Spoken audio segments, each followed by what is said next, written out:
Hi everyone, welcome to Fire TV Hunter RJ.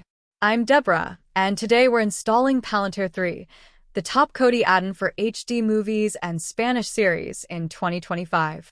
It's from the Esta repo and super fast, but stick to legal sources and use a VPN for privacy. Let's set it up in 1 minute. Step 1. Open Kodi. Go to Settings, File Manager, Add Source. Enter https://palantir 5G and name it Palantir. Step 2. Back to home. Select add-ons, install from zip file estu repository, estuplin, zip. Wait for the notification. Step 3. Now, install from repository estu repository video add-ons Palantir 3 install. It may take a moment to scrape providers.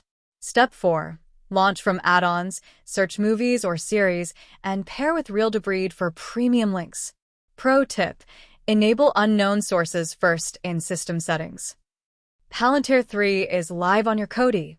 Like if this was helpful, subscribe for more Addon installs, and comment your favorite scrape below. Stream safe. See you next on Fire TV Hunter RJ.